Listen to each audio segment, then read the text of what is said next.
Welcome to Real People, Real Life, where everyday conversations lead to extraordinary insights.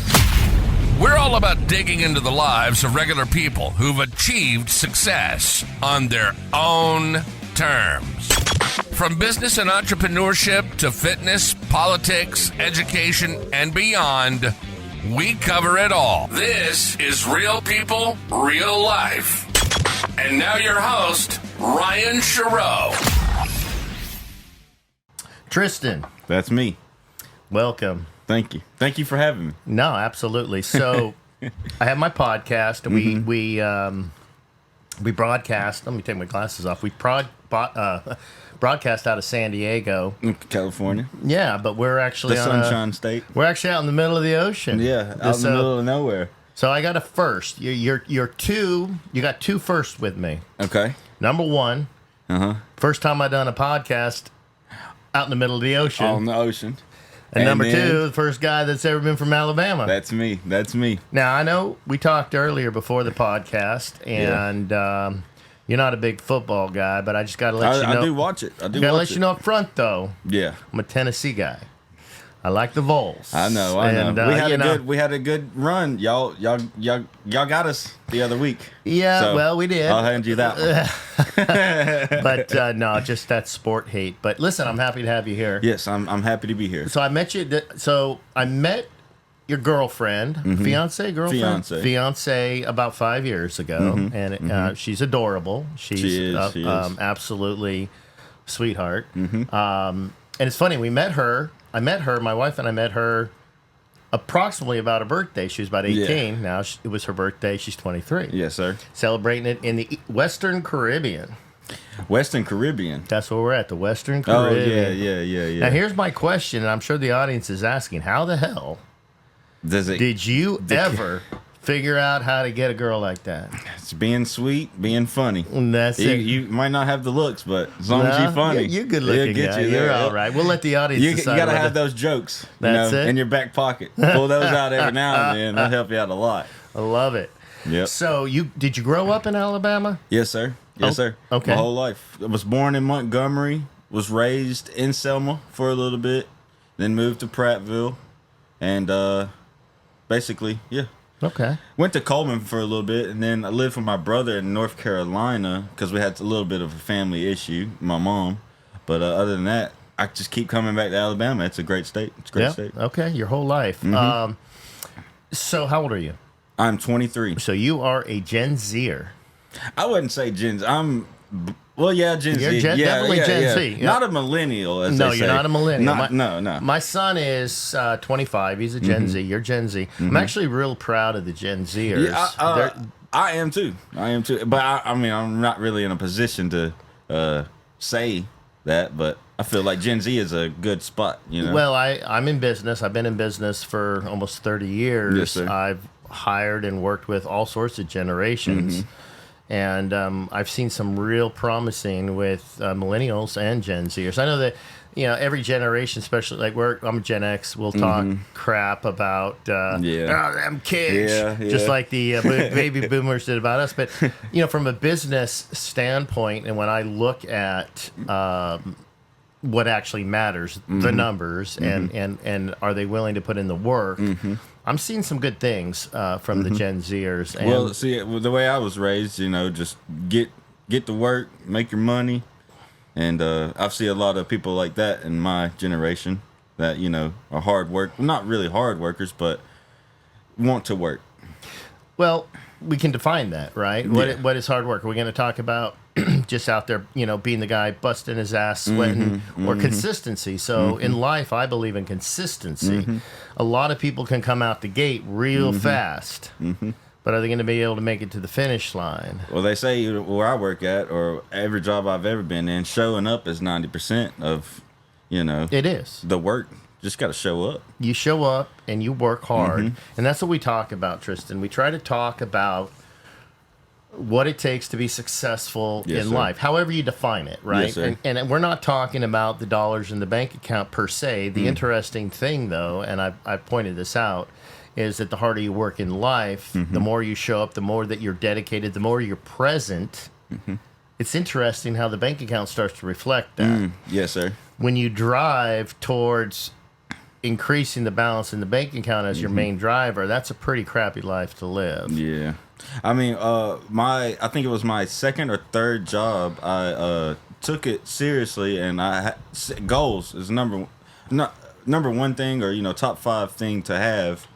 Set a goal, and I had a goal when I was 18, and that goal was to have my dream truck, not necessarily a dream truck, but a truck I like, which is my Tahoe, and I put in every time I woke up for work in the mornings. First thing on my mind was that goal, and that made me get to work. So, and then I got it, and I eventually got the truck, and I love it. I still have it. As an 18-year-old who's setting goals, now this is rare. Yeah. Okay, I know people my age, and I'm 52, that don't understand the concept of visualization, of goal setting. Yes, sir. And putting an action plan. Who instilled that in you to act at 18? Now, most 18-year-olds are not goal oriented. Yeah. They're more, hey, I want it now. Yeah. And I'm just going to go get it.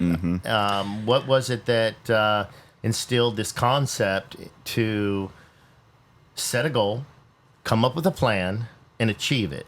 Because you did say you went to work every day, which means you didn't just run out and get yourself a loan immediately. You filled. Well, talk me through that. So one person I could say was my mom. I've seen her go through a lot of struggles, and I never really knew my dad, but the main people who showed me how to do what I did for the goal setting is just looking at everybody's position that they're in life. Because you'd go to work, and I'd always go to work with older folks, and I'd see their struggles and listen to them, and I'd try to set myself in their shoes a little bit in my mind, and then I would just not go the route that they took, try to find a better route, just bringing it all in, and then so that's how I set my goals and learn from life, I guess you could say. Being present in the moment and observing. Observing. That's the word I was looking for. Yeah, but observing those that have been there before. I believe strongly in humility. Yes, failing. That's one thing that will make you learn a lot. Just failing. Well, we talked about this on many podcasts about failure, and society likes to put failure diametrically opposed against success. Yes, sir. The bottom line is, and I believe it's 100% true, is that failure is a function of success. But you need humility. And I think that a lot of people, when described as humble, Tristan, is weak. Humility isn't weakness. No, it's not. No. It's actually a very strong attribute, because through humility you have what's called introspection. So introspection is, I failed. Yes. What can I do to do it differently the next time it comes around? Ownership, right? Yes, sir. So I want to go back to your goal setting. Walk me through the actual process in your mind as an 18-year-old. You obviously want this truck. When I was 18, I wanted a truck. What was your process to go, okay, I'm going to get this truck. These are the goals I'm going to set. How did you visualize it? Did you put it in writing? What did you do? Well, take it back a few more years. About when I was 16, I worked at Waffle House, and I was the grill operator. And it was my first car, and it wasn't that much. And my mom actually helped me out about $500. She gave me about $500 to complete what was in my bank account at the time. And it was a very small car. It was a 1996 Mazda Miata. Very small, very small. And I wasn't, like you said, humility. I wasn't very smart with the car. Well, you're a big boy too. That's a little car. It was a little car, and I wasn't very smart with driving the car and all that. I was still young, and actually wrecked the car, and I hit a deer standing in the middle of the highway, surprisingly.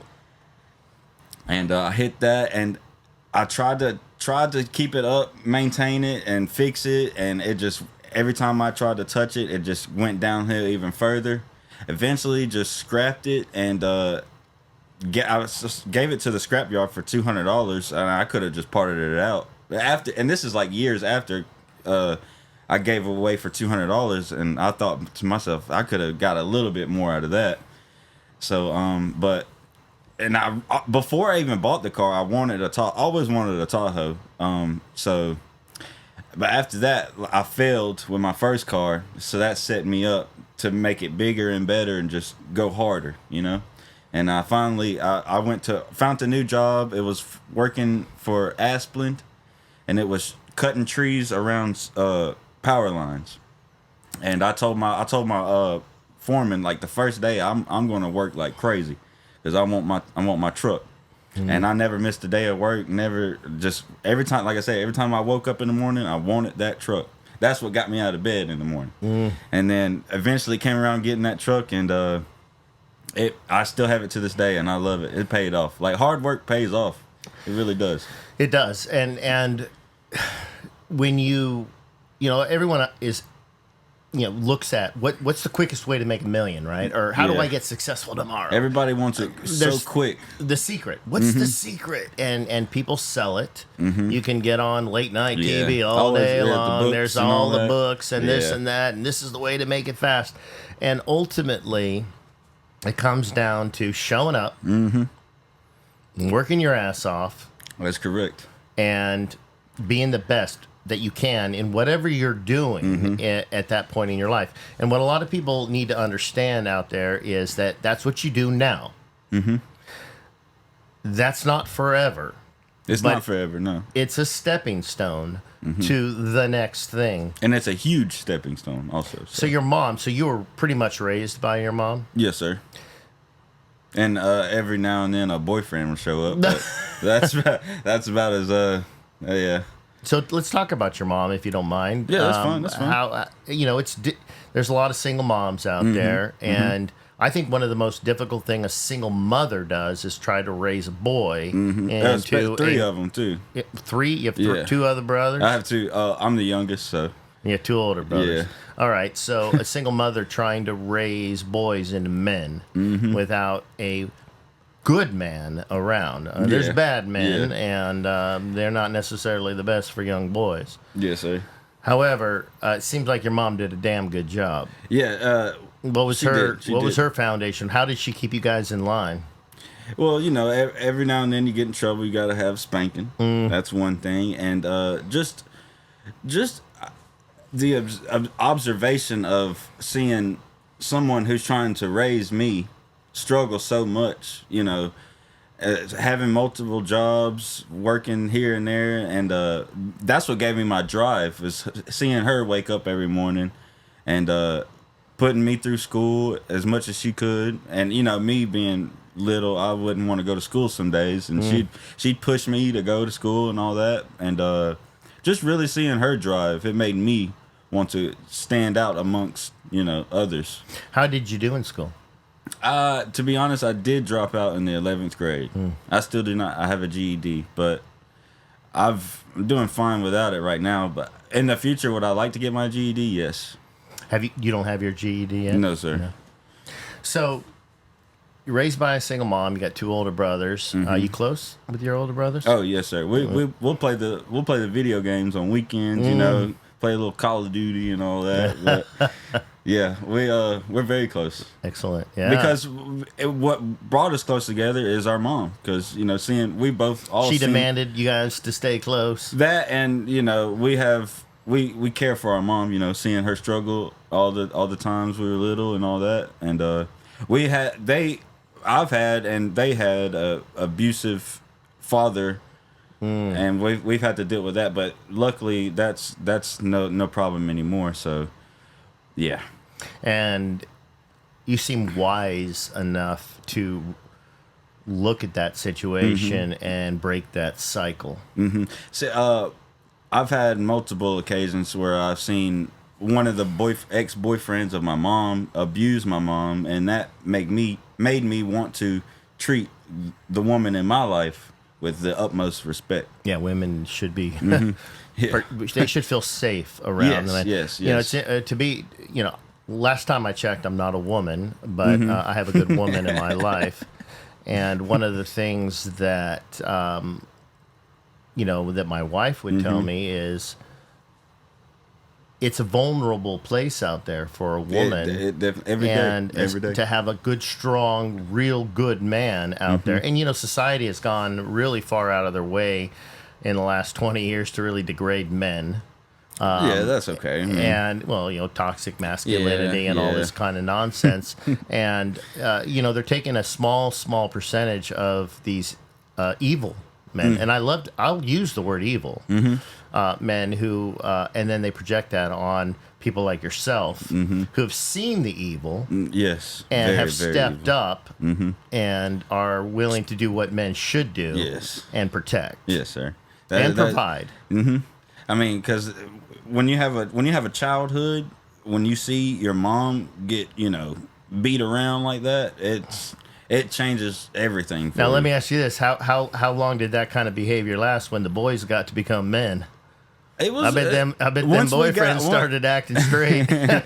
Well, no, she moved on to a different boyfriend, and that's another thing too. Is the different men that my mom came to.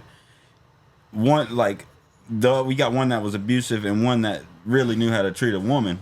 So you get like both sides of the story. So in my head, I'm observant. I'm always observant, and I know how to really.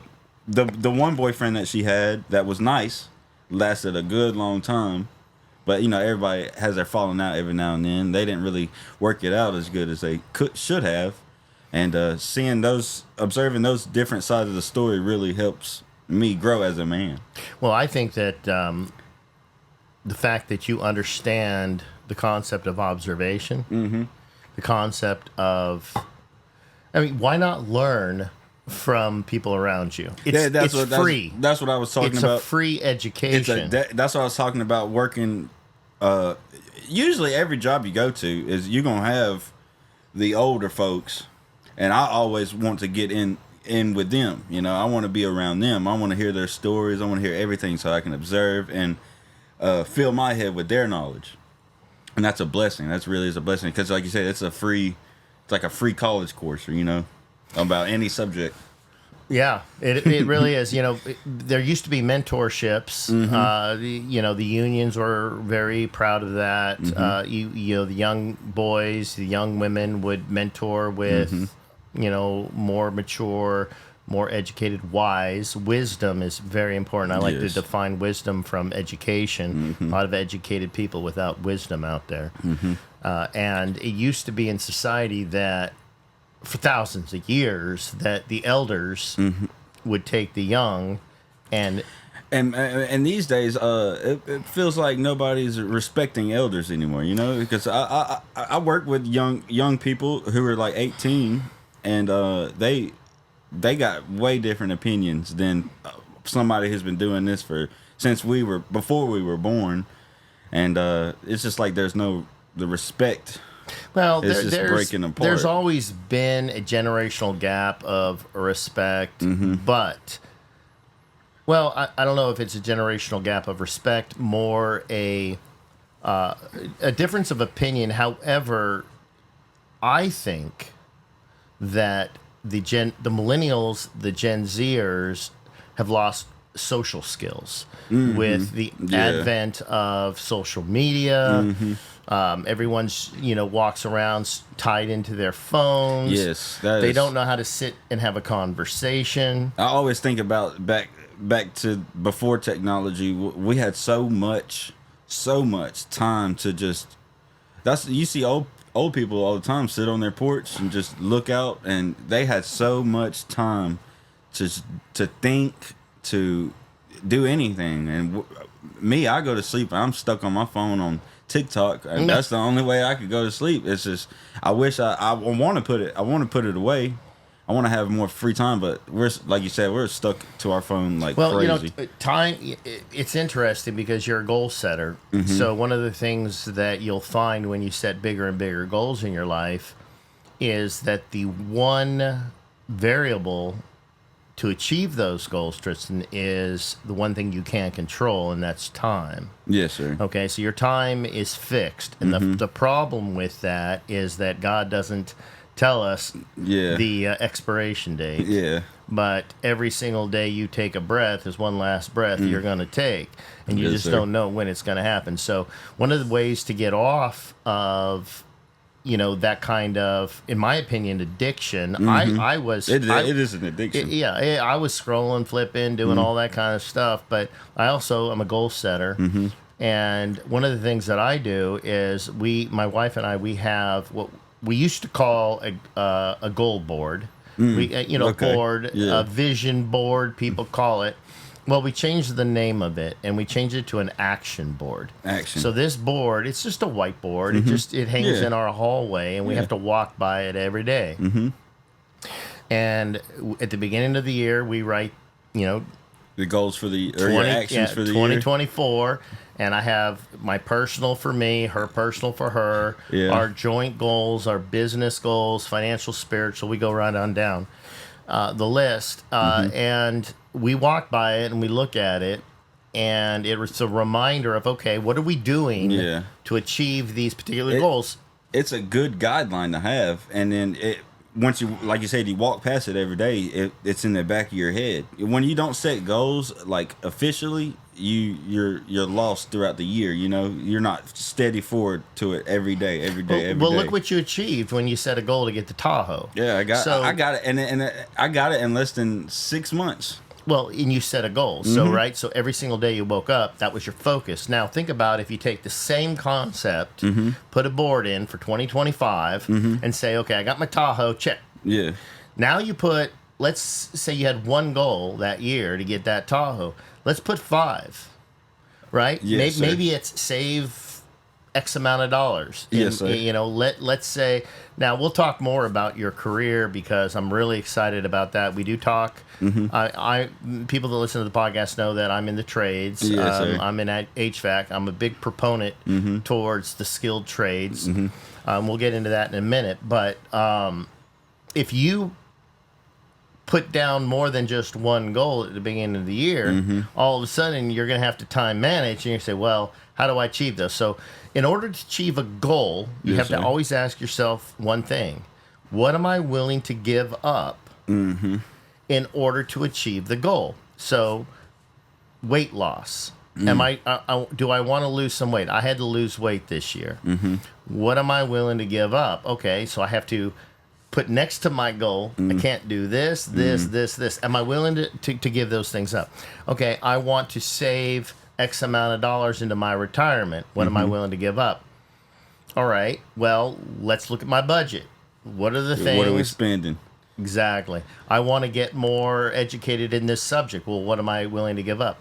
The time I spend on scrolling on whatever. Yeah. So when you start doing these things and these goals become embedded in your heart and your mind, just That's like that Tahoe. Just like the Tahoe, yeah. You get pretty damn creative about how to manage your time. Like you said, with the some people have the goals to budget and what am I spending? Where's all the spending going? With that Tahoe, that 1 year, I put in. I said, what do I need to do? And I ate. I'm talking about. I didn't. Everybody would go to lunch. They'd go out to Jack's, McDonald's. Me, I'd go to the gas station, get like a 98-cent a vein of sausages, and that was it. That was it for 6 months straight. And I finally got to that goal. Well, and then, do that. Start expanding. You got to make sacrifices. We'll start expanding that action board, and I like to use action board instead of goal or vision. Goal is great, but goals mean nothing unless you put action behind it. Correct. You gotta make action to get to your goal. So there you go.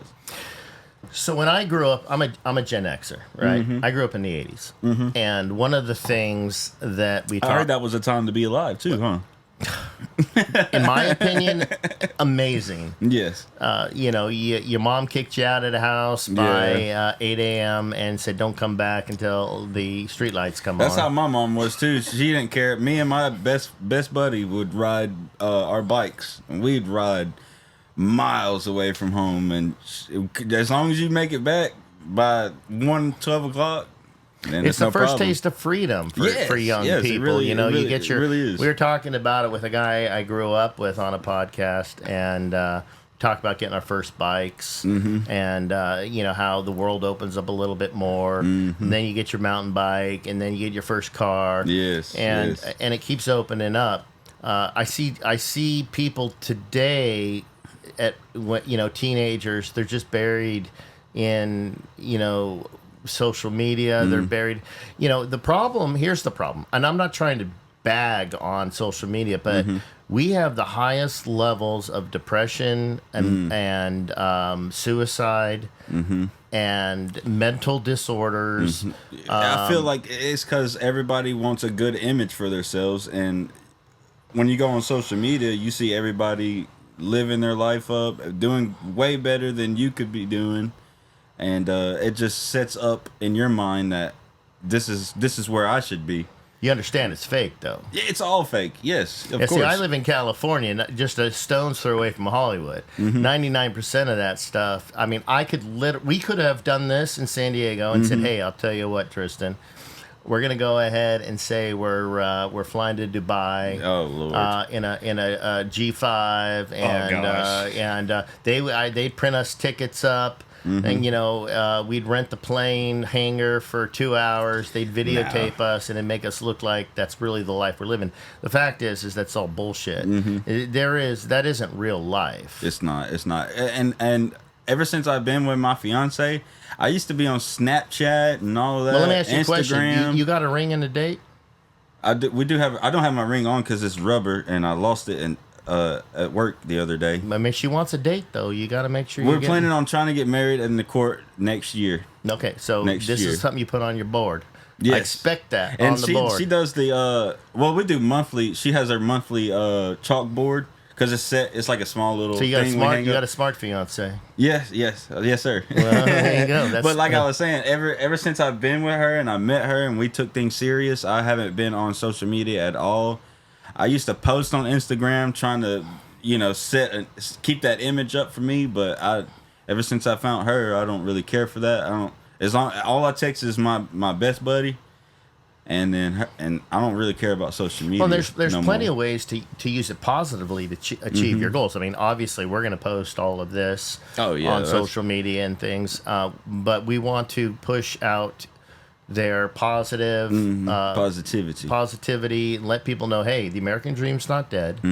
As you said at the very beginning, work hard. Yes, work hard. That's the only secret, and be willing to get your butt beat. And also, find what you love to do. Okay, well, we'll talk about that. Now, Yes, sir. So finding what you love to do is really, really important.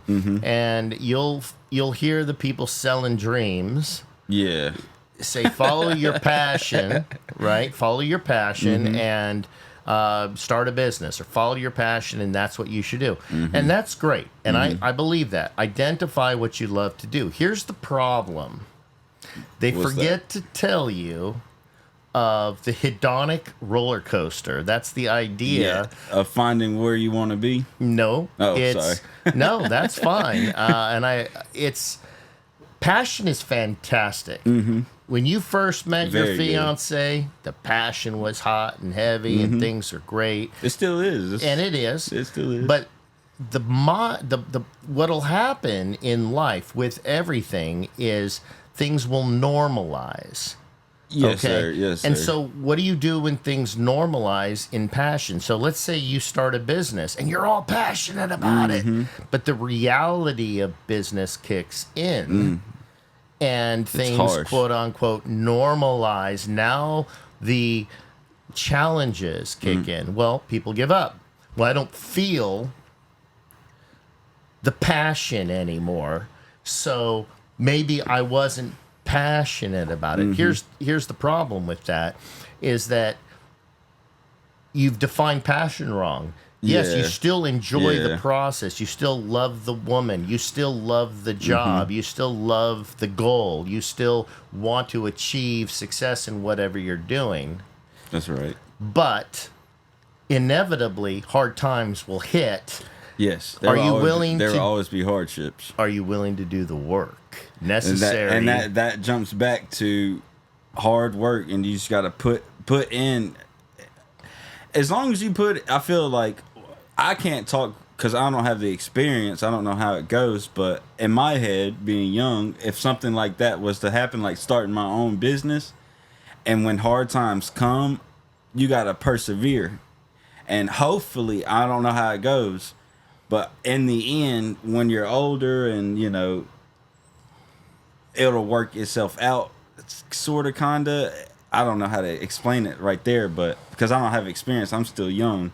But if I have my own business and I kept going through with it, I think you'll finally make that breakthrough, and then it'll start coming, you know, and all the good things will start coming.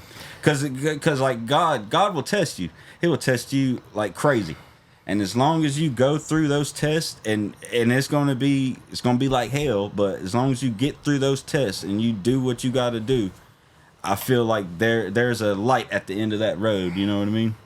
And you just defined. You say you're young. You say you haven't been there. You actually defined exactly what it takes to win in life. And we Yes. talk about what does it take to win in life. Perseverance.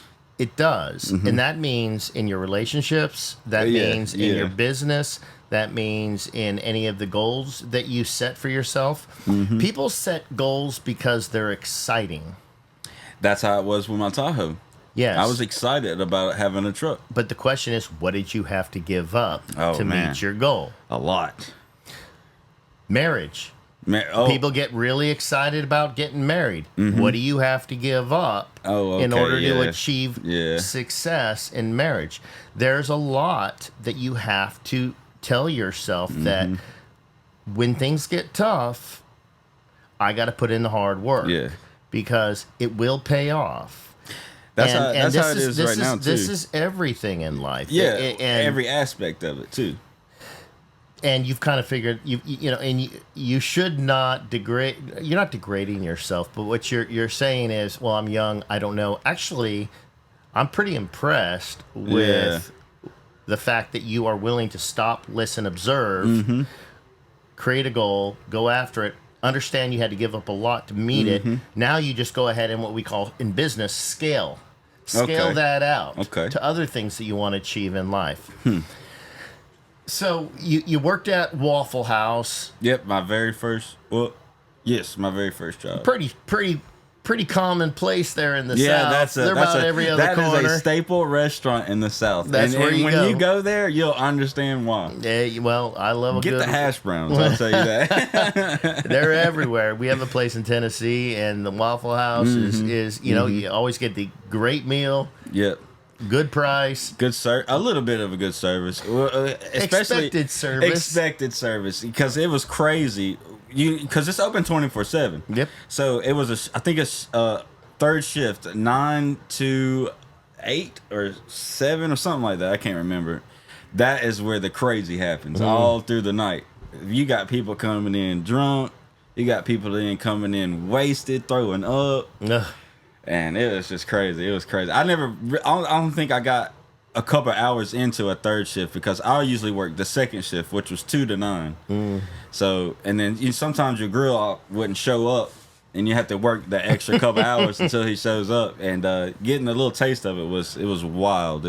You had them drunk people coming in, and don't get me wrong, they're having fun, but you got to think like, Well, the didn't you guys just drive here and you're wasted? How you gonna? Waffle House, it sounds pretty good when when it's when you're late at coming night down and you on got a a couple drink. beers in. It was fun though. So you're 23. You're gonna be getting married. Have you started thinking about a career? That was always the problem with me. I remember being in like kindergarten, first grade, or however, they'll give you pieces of paper and they'll ask you questions, and one of the questions was, what do you want to do in life? Never knew. I still don't know to this day. But after going through so many jobs, you kind of find where you want to be. And I just started this electrician job about 3 months ago, and it's fun. It's once you see your work being put up in a building, once you see that you're building this building and you make this building run, it's quite interesting. And I've been through a lot of physical hard jobs. I've done roofing, I've done tree work. I've done there was a mobile home plant called Clayton, build mobile homes. We built like 6 mobile homes in one day. It was a plant full of go. And I've done a lot of physical jobs, and so the electrician job is right there. It's like a sweet spot, you know. You don't have to be as physical, and it's a good pay. And also, I've never had this at a job where they pay for you to go to school to be an electrician and to come out as a journeyman and be able to have. There's always going to be a job for electrical work, and to have that journeyman certificate after going through school for 4 years it's a nice grab. It's a nice have. What steered you in the direction from miscellaneous, unrelated jobs to all of a sudden a very specific career in a very specific trade? Oh man, it's really hard. It's just going through. Cause I went to Waffle House, done that, had to go to Clayton, build mobile homes, and it's just when you're working in an environment like that, where there's multiple contractors in the same spot, you start to you look around and you're like, cause in your head, in my head, I'm thinking, what do I really want to do when I'm 30? What do I really want to do? So every job I go to, I'd look at what he's doing, what they're doing, how's it going for them? Is it harder than me? And just jumping around from job to job to job to figure out what I really want to do. And I finally moved up here to Wetumpka, and I called my brother up because he does HVAC, and he went through the same the school that I'm going to, and he went to the same company, and I called him, and he was able to get me a job and let me go through school. And he said he was making some good money. And yeah, I'd show up to his house and see his truck and all that, and you know, I'm like, okay, all right, you got it. And so I was like, let me just follow that career, and if there, I'm gonna go through with the 4 years. I'm gonna do it because I seem to love it so far. But in past jobs, I would work the job, but in the back of my head, a year down the road or 2 years down the road, if I didn't like it still, we're going to have to go somewhere else. You know what I'm saying? Find somewhere else, explore. Well, the interesting thing, so I told you earlier, I'm in the trades. I've been in HVAC for over 30 years, been in business for 28. What's interesting when I try to tell new guys like yourself that get into it is it's a lifetime of learning, but you'll learn 95% of it in the first 4 years if you're present, if you show up, and if you're passionate and willing to do the hard work to learn. So the 4-year apprenticeship to journeyman status, Tristan, is going to be full of new experiences and new ideas and be able to challenge you mentally, physically. If you like it now, there's a damn good chance you're going to like it even more. And backing up what you say is all the other jobs I've had, cutting trees, building a mobile home, and in the assembly line for Clayton and Waffle House, I would learn what I'm doing in the first week. And then after that, it'd be repetitive, just repetitive. And with this electrician job, it's like you got to use your brain. You really got to use your brain. Math, bending conduit and colored wires, and then even bringing your own tools. I never had a job like that where you got to go buy a bag full of tools and bring them, and it made me feel responsible, you know? It does. And here, with the guys that we hire, which is a sister trade to electricians, I call them the skilled trades. This is the backbone of America. Yes. We enjoy the world enjoys this wonderful, comfortable, cushy life of air-conditioned buildings, secure buildings, lighting, electricity. It's an expectation that it works. They don't see behind the scenes that there are skilled tradesmen out there busting their ass to make this stuff a reality behind the curtain. But with skilled trades, it is not a Waffle House job. No, and not downplaying the hard means. workers in service industry. Trust me, when I was a teenager, I was a waiter. It was one of the hardest, mentally challenging, frustrating, and and those exciting people that come in and there's so much out of your control and you get blamed for everything. But what's interesting about the skilled trades is it's needed. It's needed. Number one. Number two, in order to be exceptional, it doesn't take a 2-week training program. It takes 4 to 6 years. So that's what blew my mind too. Is 4 years? That's like almost like going to college for your bachelor's degree. Correct. And one of the things that I try to explain to the young people that come to my company is, look, you have 2 choices. Well, you have 3.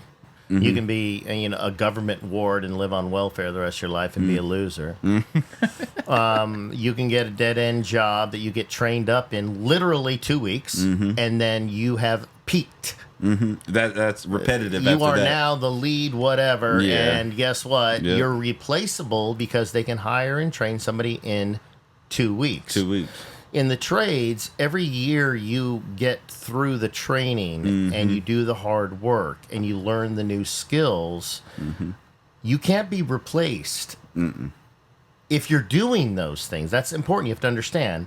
It's not about seniority. It's about doing the work, doing the hard work, showing up, learning the skills. Well, somebody walking in tomorrow doesn't have what you have. I describe it this way, and I'm going to segue on exactly what you said. You said, it's really cool having my own tool bag. Yeah. Makes me feel important. Or responsible. Well, you have 2 tool bags. What's that? Okay, you have the tool bag that you own in those tools that when they get old, you'll have to replace them.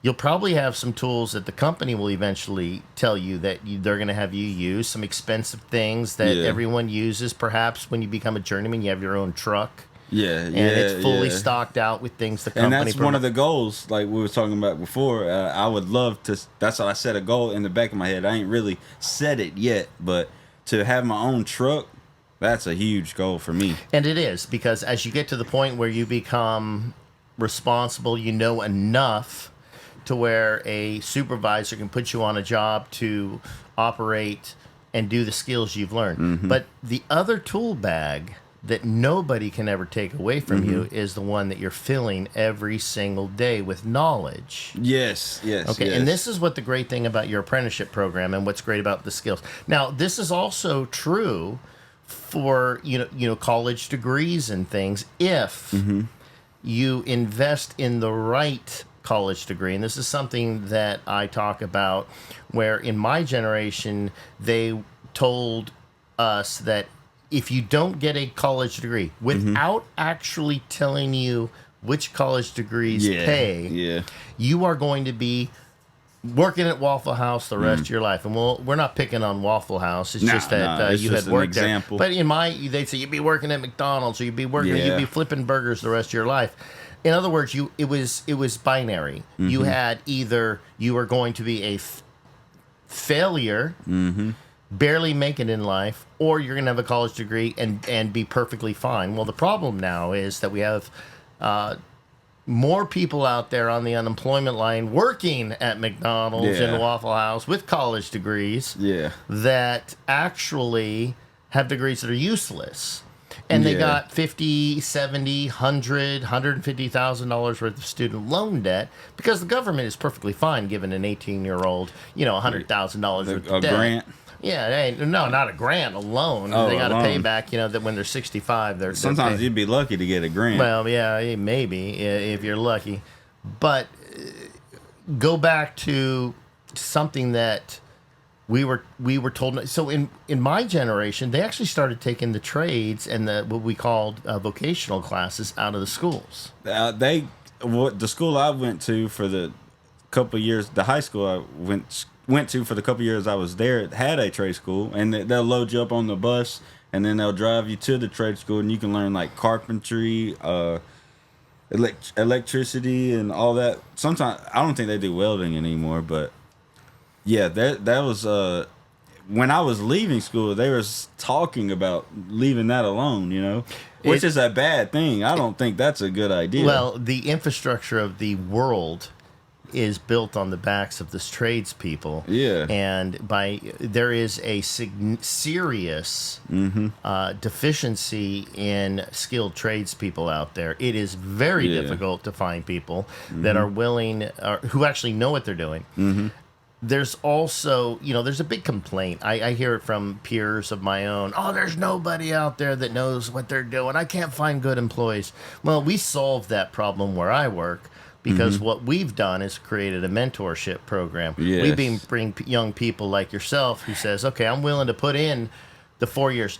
The biggest problem is that a lot of these young people have been told that they're already successful. They're entitled. They want to come in and, hey, by the way, in 3 weeks you're going to be at the top. No, it's 4 years. Now, we also do refrigeration. The refrigeration mentorship is 6 years. Oh, okay. Because it's extremely. It takes. It's a lot of knowledge to take in and learn, and it takes a lot to get to. Well, that'll give you just enough information to be dangerous out there. Yeah. Not really, but a 6-year journeyman knows what to do. Yeah. But it's a lifetime learning process. And I'm glad you guys do the apprenticeship, because when I was looking, I did roofing with her family for about 2 months.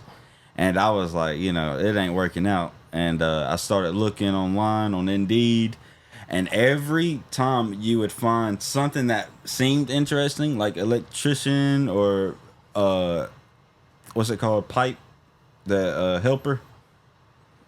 I can't remember the word. But anyways, when you go to the job application, they'll say 4 years. You need to have 4 years of doing this and this and that. And with an apprenticeship program, you take in the people that don't know what it is and you teach them. That's a very good Well, thing. in today's, here's the problem, and I ran into it too, that you have to take a step back and take a look at where society is at the time that you're trying to build your company. Yeah. So there's a lot of work out there.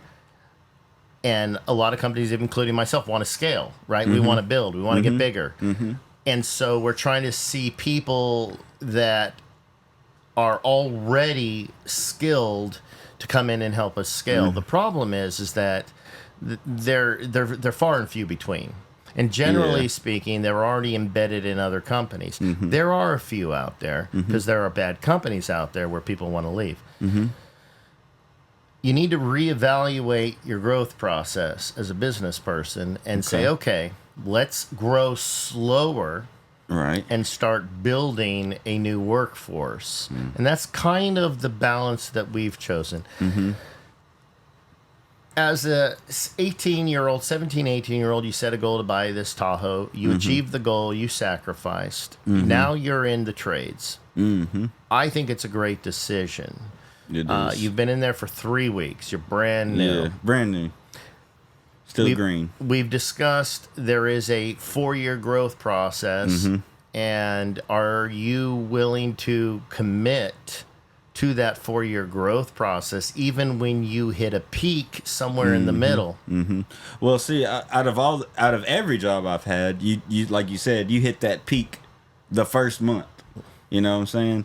And to have an opportunity where you get 4 years of trying to hit that peak, that lets me know, oh, this is serious. I'm going to have to put in some work. And then on top of that, my brother, who went through the school and is getting paid good, it's like a double. This is a good idea. So I'm going to go through with it, and I'm going to give it my 100%. Yeah, skilled trades people are making more money in 4 years than most of the college degrees out there without the college debt. They're being paid the whole time as they move towards it. They're being challenged both physically, intellectually. And also the sorry to cut you off, the company pays for the school, which That's is right. like a bonus. Right, like, you're which getting is awesome. through it without any debt. You're It's being nice. paid It's a to go blessing. through it. So what I try to tell young people is, look, you're not going to get paid journeyman wages today. No. But during the process, you're going to get paid for the skills that you learn. That tool bag that I can't take away. See, I may hire you, and I may take your truck away. Yeah. But I can't take that extra That tool knowledge. bag away, and you'll carry that the rest of your life. And the nice thing about that tool bag is it doesn't take up any room, and it can be filled forever. Forever Right? and ever. You never have to. till You never. die. You never have to upgrade that bag. It just keeps getting fuller and fuller. That's what I always say to her is old people still learn something new every day.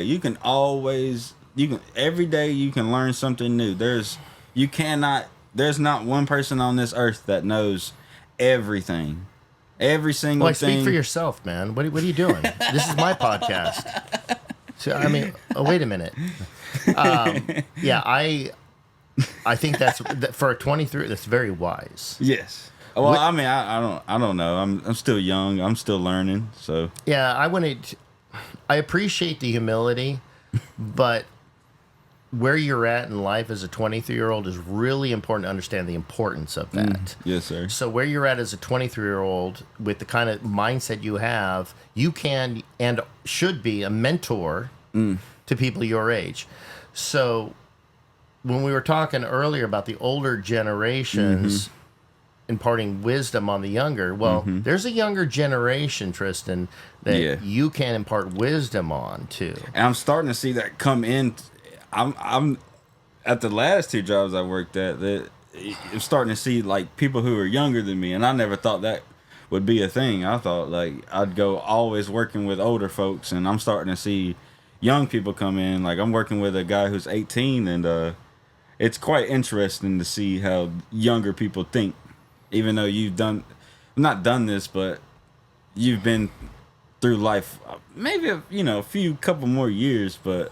It's just interesting to see how everybody's brain works. Well, let's talk about the brain. So, physiologically, the frontal cortex, that's the front part of your brain here, it doesn't fully develop until about 25 years old. Oh, really? Yes. And okay. specifically in males, 25 is the sweet spot. And this is what we could define as logic, critical thinking, being able to see the world a little bit differently. I had a rule with my son, not a rule, but I would try to impose. I'd say, I don't want you getting serious.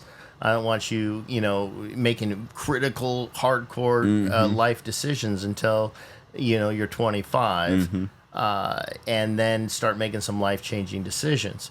Now, this is the average. Some people mature sooner. Yes, You sir. seem to have a pretty good grasp on what it takes to achieve some goals in your life and Well, thank you. Understand that achieving goals requires some sacrifice, Yes, sir.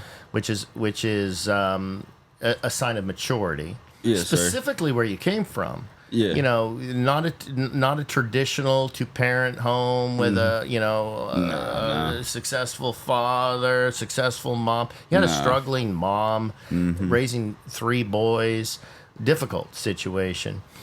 Now, you're in the trades. You're from Alabama. You love Alabama. Let's get into Alabama. Alabama is Talk to me growing up. Listen, I want to talk a little bit of fun here now. What's it like? Man, man. Because a lot of people in the country have their opinions. Now, I grew up in California. I grew up in Northern California, now half my life. Southern California, they're like 2 different states. They'll talk about, I had some friends when we bought a place in Tennessee. Why are you buying a place in Tennessee? That place is all backwards. I said, those are some good people in Tennessee. The main misconception about Alabama, and you always hear is you'll meet somebody from way out of town, and they'll say, "Oh, you're from Alabama," and they'll say, "Oh, you must have married your cousin." And it's not that. I mean, unless it's not that. Unless it's some redneck hillbilly deep down, deep woods crazy stuff. Down in the holler. Down in the holler. But it's not like that. Even that far, it's not like that. It's a big misconception, and that's the only misconception about Alabama. Alabama is like it's fun, man. You go hunting. I love hunting. You could go mud riding, get your truck, go dirt roads. You can live on a dirt road. I mean, I don't say drink and drive, but you know, me and my buddies load up in the truck, go on a dirt road. Nobody's on the dirt road. Nobody's there. None of that. Have a few beers, listen to some music. It's just a fun. I feel like it's a fun state. There's always not always something to do, but you can make the best out of what we got, and we extreme that. We make the best out of what Alabama is 100%.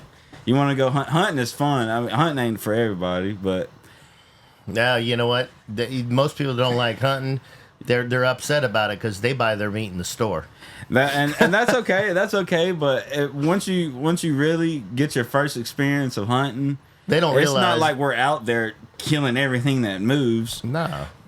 There's people out there that take it so serious where they'll find their buck and they won't hunt it, but they'll feed it for years and years and let it grow and make sure it's at like mature. It's like their own pet. But when it comes time to say like you got a buck and you've been following it for 4 years, you've been feeding it corn, making it'll come back, it'll keep coming back, and it's starting to get a little old, you know what I mean? It's starting to get a little gray around the mouth. Then we'll take our shot, you know, and then we're not like savages. We don't just go crazy over it. It's almost like we're very peaceful. It's like, I don't know, it's like almost like in an Indian type of way where we respect the animal, and we have much respect for what we're hunting. We're not killing and leaving it there. It's a respect. But I feel like Alabama, most people think, oh, you're going hunting, you're going to kill that and just leave. And there's so many people out there that are anti-hunt while they sit and eat their steak and their chicken. That's because, fine. Well, hang on, they don't just understand the process. Yeah, there's a long process to go through. Well, the fact that particular steak came from a overcrowded corral. And here's another thing too. I have nothing against rifle hunting, but I like bows. I like compound bows and getting up close and really hunting a deer instead of just sitting in a box 100 yards away. So you track. Yeah. Love it. Yeah. You got to make sure your scent's right. You got to make sure. Well, usually when you're sitting up in a tree, your scent don't really matter because the wind and you're so up above, but you never know. So I like to keep that. Always keep your scent. It's a whole lot that goes in. And it gives you a lot of knowledge into like if shit was to hit the fan with America or whatever, but you get a lot of experience of being out in the woods. Survival. Yes, survival. You understand how to survive. Your country boy will survive. I think somebody said that. I'm not going to coin that because I'm pretty sure that's famous. Yes.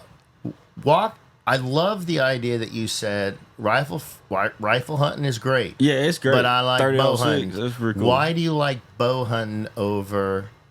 Well, I feel like because, you know, you sit in a box, like I said, about 100 yards away, and you don't really have to worry about scent. You're just sitting in a box. You're in a confined area, but with bow hunting, it's a lot different. And with rifle hunting, it's a lot. It takes a lot to aim down the scope and get a perfect shot right on that shoulder where the heart is. But you're up in a tree with a bow, and you gotta be like 30 yards right up on them, and you gotta aim down and get a perfect shot. And with a bow, it's kind of hard to get a good shot, but usually you got a good pullback on the pounds. You send it straight. But are you using a compound or a crossbow? Compound. Using a compound. Skill, a totally different skill set from rifle. I mean, I'm not one to say agree with that, but I could say it's not a different skill set, but a different experience. Okay. And you prefer that over rifle hunting? Yeah. Do you rifle hunt? No. Not at all. Not at all. You are strictly bow. Mm-hmm. When we and plus bows they open earlier. We bought our place in Tennessee. I grew up in California, so I'm not a hunter, but very interested. Love to fish. Oh, I love fishing. Yeah, love to fish, but we had a neighbor, 80 years old. See, and that's another thing too. When you got older people, you can't really pull back a bow, and then that's when you would want a rifle hunt, in my opinion, because being 80 years old and trying to pull back like 60, 80 pounds full of bow, it's a little hard. Let me tell you the story. And about climbing this. up a deer. Let me tell you the story. So I'm my wife. We're here in Tennessee. We're fresh out of California. We're sitting in our cabin, enjoying a glass of wine. It's probably about 7 dusk. In Tennessee, okay. Smoky Mountains. Yeah. We got a neighbor. He's Gerald. Amazing man. 80 years old. I get the phone starts ringing. Ryan, I got me a buck. He needs your help. Huh? Need your help. Oh, It's man. a runner. Oh, man. It's a runner. And I'm like, well, I look at my wife. I jump up. I said, what's a runner, Gerald? I said, I got him with my bow. Now, he uses a crossbow. At 80? At Oh, 80. the crossbow? Okay. Yeah, he uses a crossbow at 80. He does it all. But, so I'm like, all right, Gerald, I'm on my way. What do I do? Get your butt over here.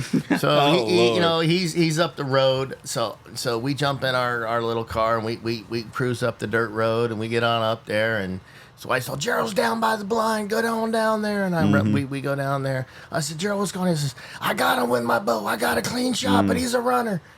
I said, all right, Gerald, let's go. So he shows me where he got him and. We hiking down. Now these are some steep mountains. We're up in the Smokies. In the holler. Oh yeah, and so he's looking. Oh, we found the blood. So we start tracking the blood, right? And we tracked. Now remember, it was already dusk. So 20 minutes into this is dark. Yeah. All right. Now he's got himself a good old mountain dog. Yes, and that sir. dog's on the trail looking, and we're following the blood trail. And looking, and we're just nothing but going downhill. And we're just keep going downhill. And we go probably 1/8 of a mile. I mean, it must have been 800 meters downhill. And we find the deer. And he got a good shot, but he got a good, Was he laying up on a tree? No, it was just I don't remember if it was on a tree, but it was down, and the dog was sitting there. Oh man, dog was sitting there, and we heard the dog, and we actually followed the blood trail mostly, but the dog found it first, got there, and I said okay, and then Gerald goes, okay, we're gonna field dress this thing because we got to get it up the hill, and then he goes to look, he goes, oh damn. I left my gear in the SUV.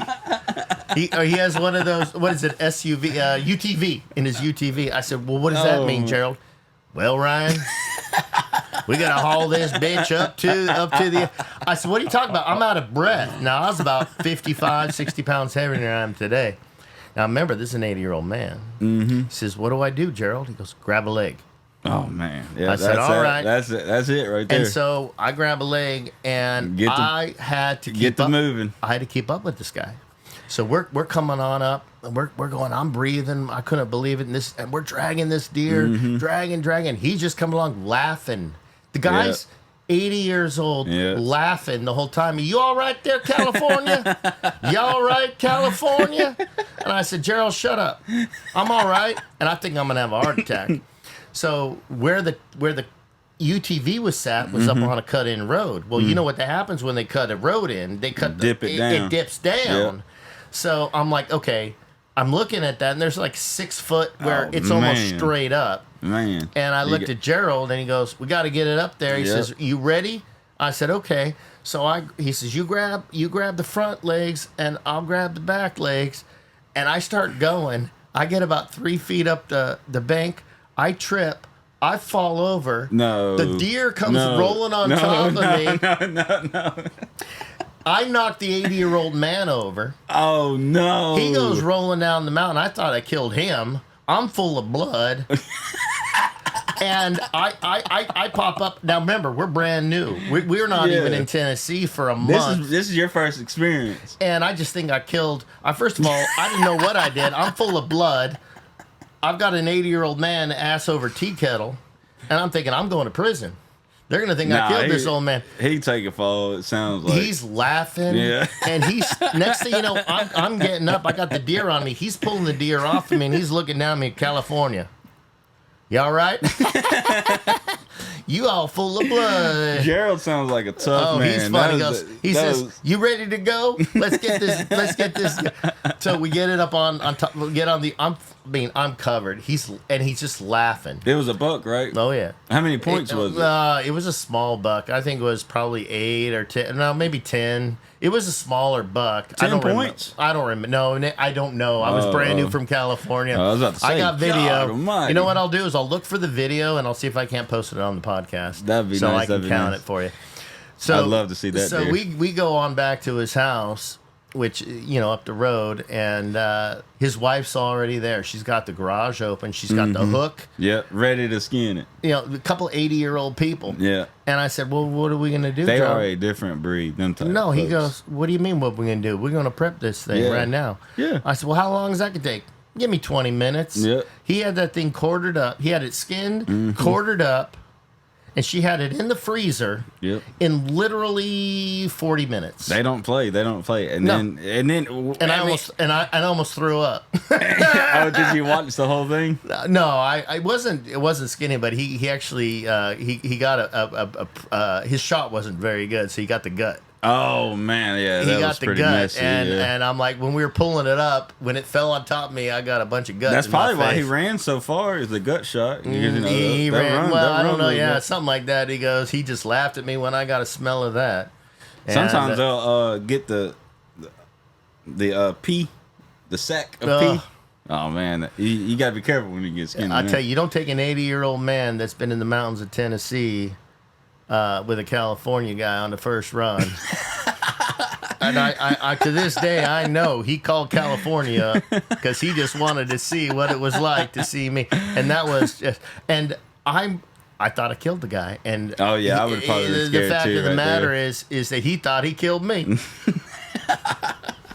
The older folks, especially from Alabama, them older folks that hunt and farm, they are tough. They are really tough. What's amazing is we have in a small little town up in Tennessee, and one neighbor has 2 or 3 acres where they got all their crops, and they just put it in the churches and say, hey, we're done canning. Come on down and get whatever you want. Yeah. Another guy's got firewood. Come on down. You pay him for his time, but it's ridiculously cheap because they get what they need, and then what they don't, what the excess is, to give back to the community. I know Gerald again. There ain't no calling to see if you're home. They just show up. Yeah. Hey, you're knocking on the door. And you hungry? I said, Gerald, it's 9 o'clock in the morning. I know lunch is in 3 hours. We got to go catch us some fish. They're on such a tight routine. Oh, it's like we go. What do you mean catch some fish? He goes, well, they just stocked the river up about 10 miles up the head about 3 days ago. It should be just perfect. Chasing them the trucks that stock. He knows. He goes, it's 3 days ago, 10 miles up. It should be hitting my hole. He's got his fishing hole. Yeah. We go there. Bam, bam, bam, bam. Because when they stock it on certain days, if you got the day right, sometimes people even follow the truck. Well, they know exactly. He knew exactly. He says you can catch as many as you want. No, he says there. Sometimes. Well, he's just like right there. 2 hours later, or an hour and a half later, I come home to my wife. I say, here you go. Here's 5 trout. Here's lunch. Trout is good too. Well, trout's one of my favorites, especially when you just caught it 20 minutes ago. Especially when you know how to skin them and stuff. Did you guys do that? He would take the fish off my hook, skin it, hand me over some of the guts, and say, now use this, catch the next one. He knew exactly what to put on the hook and be the bait for the next one. That's a smart man right there, too. Well, 80 years old. And here's the thing. Full of knowledge. 5 freezers full of meat. So he hunts deer, turkey, fish, obviously, hunting, and fishing. never had to go to Walmart. No, he don't. They don't buy. Never had to do that. No, they don't. All from the land. No, they don't buy it. They never go. He's got more food than he knows what to do with. Then they also hunt bear. So he's part of the bear club. Lord. Yeah, he's part of the bear club up I've there. never got to experience that. No, they hunt black bear up there, and they have a whole in that community. They have a whole club where they'll go out as a team. You'll see them where. This is another thing I learned. We're out there. You're driving around talking about trucks, right? They got these trucks that are designed for hunting, and they have dog cages. Gators. I think they're called. I don't even know what they're called. But what's interesting, Tristan, is they drive these trucks slow up the mountain roads until these dogs catch sense. I think it's a gator. Was it green?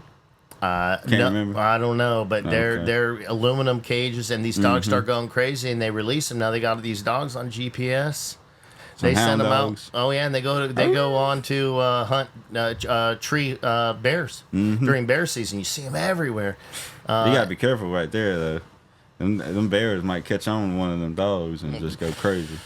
Black bear, I don't know. I'm not a bear hunter. Unless they had a whole pack of them. They got a whole pack of them, and they work. But they work as a community, and then they get their their limit, and then they share with the community all the meat. And that was the interesting thing. This guy was 80 years old, but at 60, he buys 15 acres in the Tennessee Appalachian Mountains. And he hand builds his own house, which is awesome. That's crazy. And he hunts he's got all the meat he wants. They never buy meat. Never have to worry about nothing. Yeah, the only thing they buy is medicine if they need it, and an occasional thing over at the local General Dollar. They're all excited because you can hunt, General. Grow your own garden. And that's basically all you need. Well, the community supports everybody. Yeah, they're so closely knitted tight. Good community.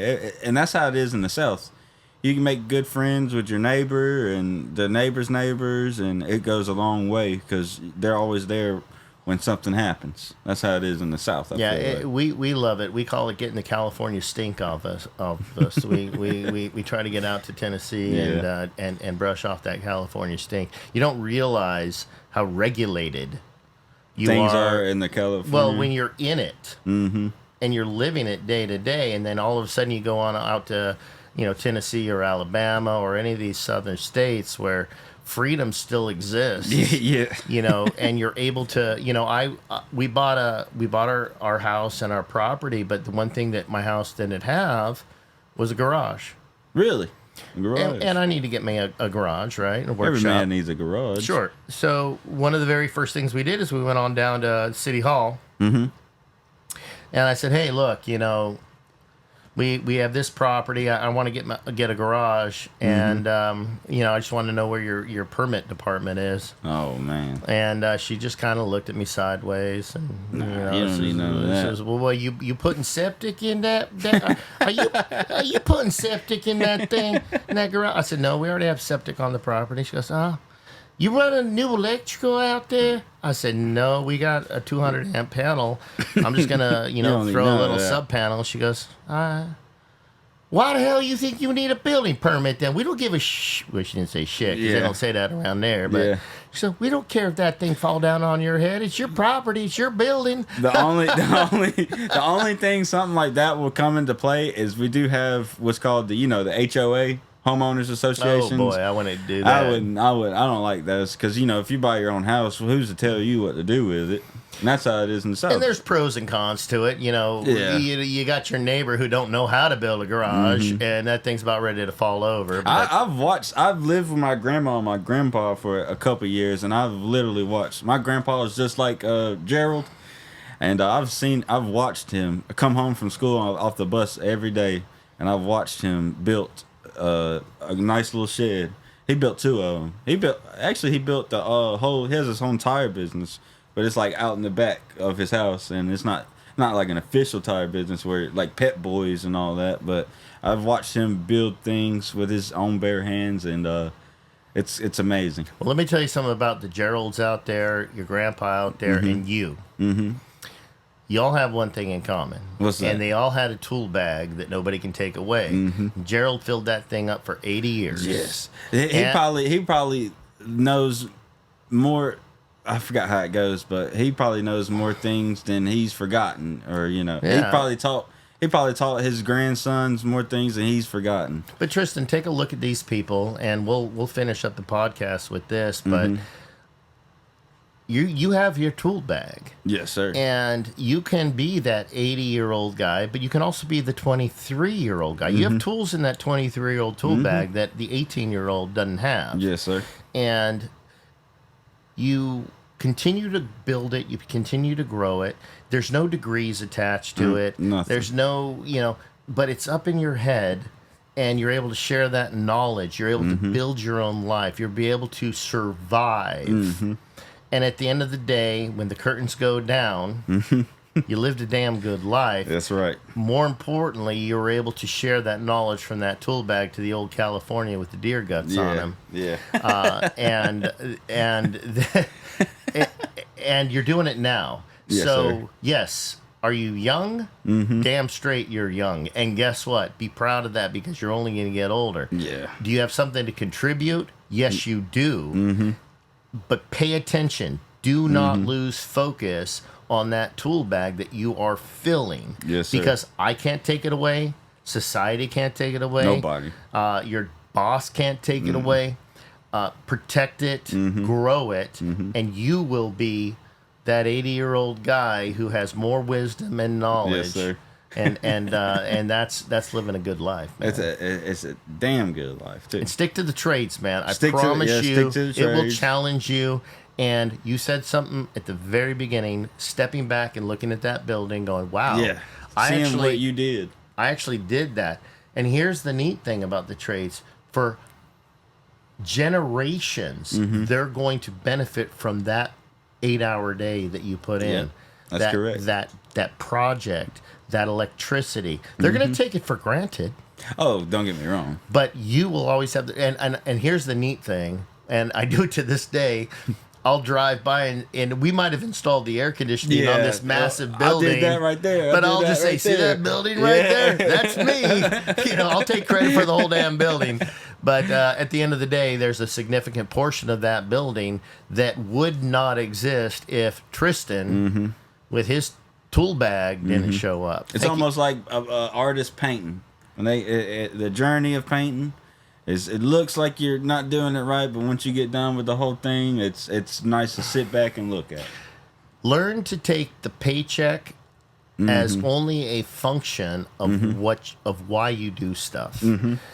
You're doing stuff to help people to live a better life. Yes, sir. You just happen to get paid for it. Yes, sir. But if you approach things with the idea, the bigger picture of I'm bending that conduit just right so that when I pull my wire, I'm not fighting it, and I ain't stripping it, and I'm not gonna have any shorts in there. That's and they're correct.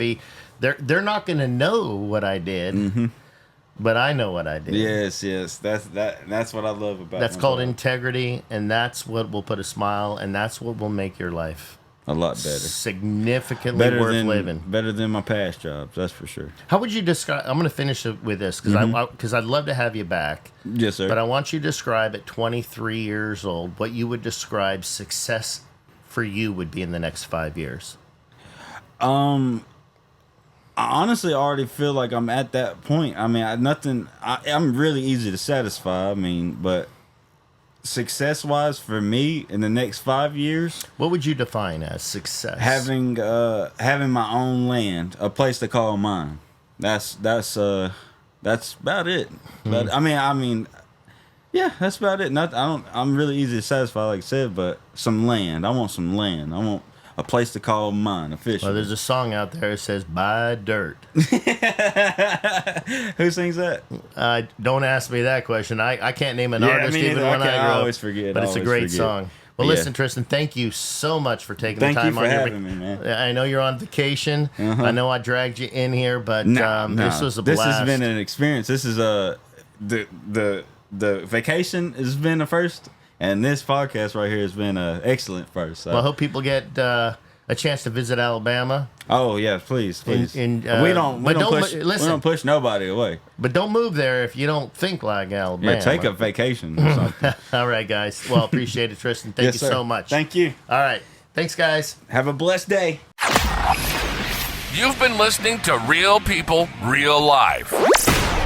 Our passion is to have real conversations with real people who've made it. Real people who've made it, who did it on their own terms. We'll be back soon, but in the meantime, catch us on Twitter or X at RPRL Podcast and on YouTube at Real People, Real